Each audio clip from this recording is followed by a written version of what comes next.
Ya, bismillahirrahmanirrahim. Assalamualaikum warahmatullahi wabarakatuh. Perkenalkan, nama saya Nadia Vendastovi dengan nomor stambuk F55119001. Saya adalah mahasiswa dari Teknik Informatika Universitas Tadulako. Di sini saya akan menjelaskan mengenai API Gateway Microservice.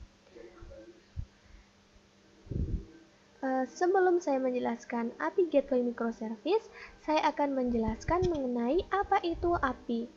API atau Application Programming Interface adalah sebuah interface yang dapat menghubungkan aplikasi satu dengan aplikasi lainnya. Jadi, API berperan sebagai perantara antar berbagai aplikasi yang berbeda, baik dalam satu platform yang sama atau lintas platform. Perumpamaan yang bisa digunakan untuk menjelaskan API adalah seorang pelayan restoran. Tugas pelayan tersebut adalah menghubungkan tamu restoran dengan juru masak. Tamu cukup memesan makanan sesuai daftar menu yang ada dan pelayan memberitahukannya ke juru masak.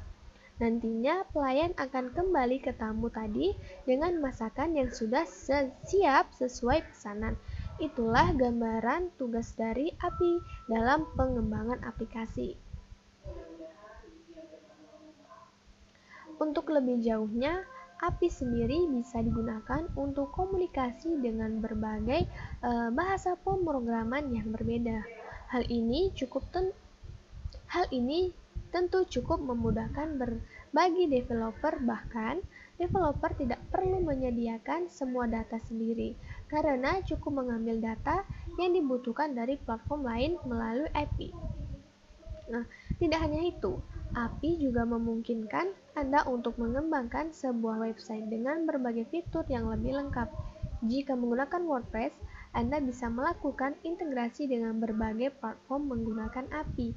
Salah satunya adalah WordPress REST API. Sebagai contoh, ketika Anda menggunakan Mailchimp untuk upaya email marketing, Anda perlu melakukan integrasi layanan Mailchimp di WordPress Anda dengan bantuan plugin. Kemudian, Anda cukup memasukkan API key yang dibutuhkan agar layanan tersebut berjalan secara otomatis di website Anda.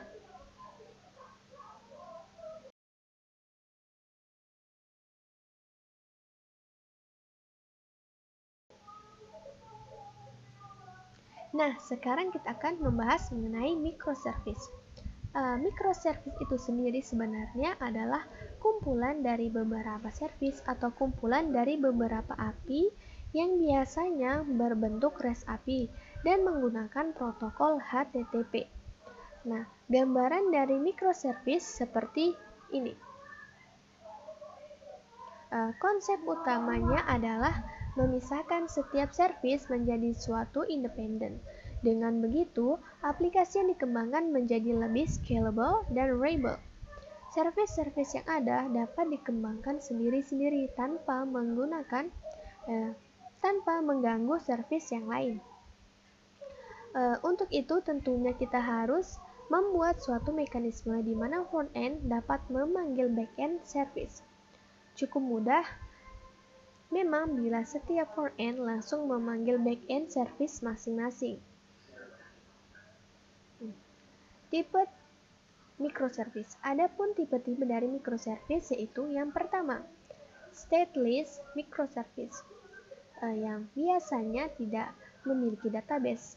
Digunakan untuk melakukan tugas yang sederhana. Biasa digunakan juga sebagai utility untuk microservice lain. Tidak bergantung dengan microservice lain. Yang kedua, persistent microservice. Biasanya memiliki database.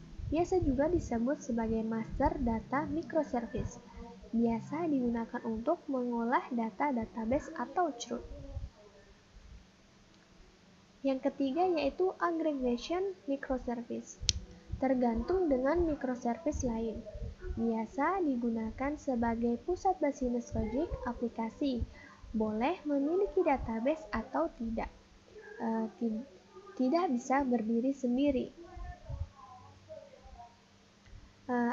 Adapun masalah mengekspos microservice.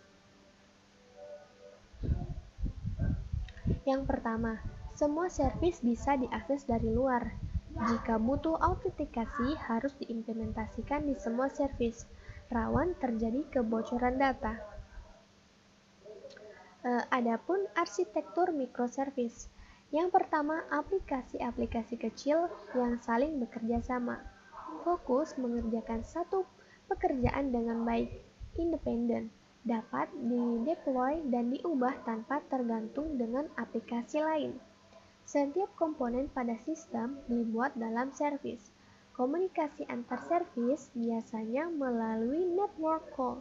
Keuntungan dari arsitektur microservice yang pertama yaitu mudah dimengerti karena relatif kecil ukuran servisnya. Yang kedua, lebih mudah di-develop, di-maintain, di-rest, dan di-deploy. Lebih mudah bergonta-ganti teknologi. Mudah di-scale sesuai kebutuhan. Bisa dikerjakan dalam tim-tim yang kecil.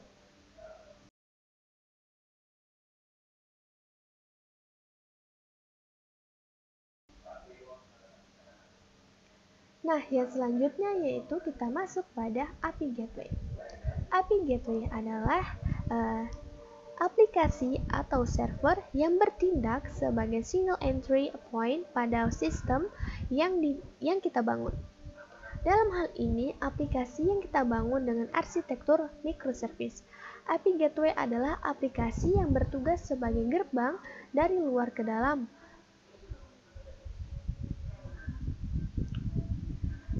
Luar adalah akses dari internet dan dalam adalah aplikasi microservice. Gambaran dari API Gateway seperti pada gambar ini. Bisa kita perhatikan seperti ini.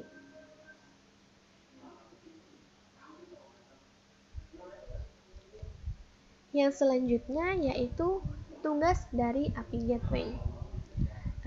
Yang pertama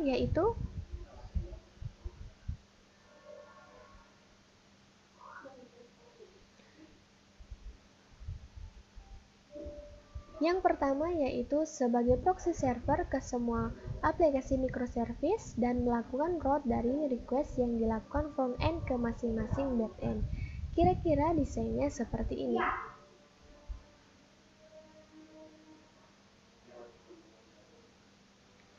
Nah, adapun keuntungan dari API Gateway.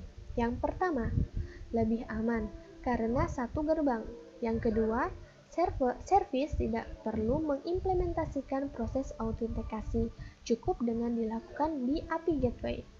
API Gateway juga bisa digunakan sebagai load balancer, bisa digunakan sebagai rate limiter, bisa juga digunakan sebagai pengaman sehingga error dari servis tidak terekspos. Selanjutnya yaitu contoh dari API Gateway. Yang pertama, NGINX.